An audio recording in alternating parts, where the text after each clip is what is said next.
Hi friends, ഇന്ന് നമ്മൾ ചെയ്യുന്നത് നെല്ലിക്ക എങ്ങനെ ഉപ്പിലിടാം എന്നാണ്. ഉപ്പിലിട്ട നെല്ലിക്ക, പച്ചമുളക് ഇങ്ങനെ അരിഞ്ഞ് ഉപ്പിലിടുക. അതിനുശേഷം ഉപ്പ്, ആവശ്യത്തിന് ഉപ്പ് ചേർക്കുക.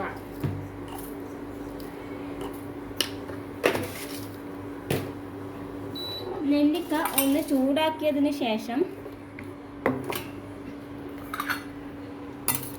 ഇത് നെല്ലിക്ക ചൂടാക്കിയതാണ്. ചൂടാക്കിയ നെല്ലിക്ക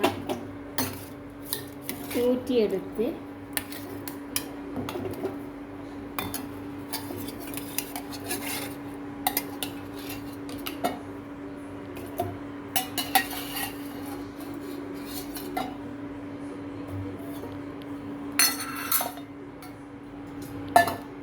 ചൂടാക്കിയ നെല്ലിക്കാണ് ഇത് കേട്ടോ. ഇത് തിളപ്പിച്ചാൽ തണിഞ്ഞ വെള്ളമാണ്. ചൂടാക്കിയ നെല്ലിക്ക ഇങ്ങനെ ഉപ്പും മുളകും ചേർത്ത കുപ്പിയിലേക്ക്,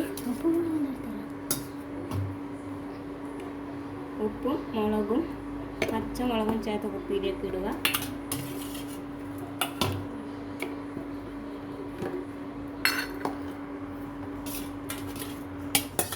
കൈ ഇങ്ങോട്ട് മാറ്റണം.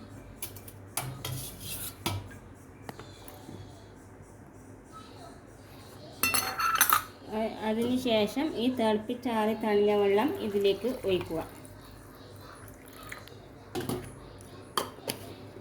തണിഞ്ഞ വെള്ളമാണ് ഒഴിക്കുക. ഇത് നല്ലോണം കുലുക്ക് വെക്കുക. ഉപ്പിലിട്ട നെല്ലിക്ക.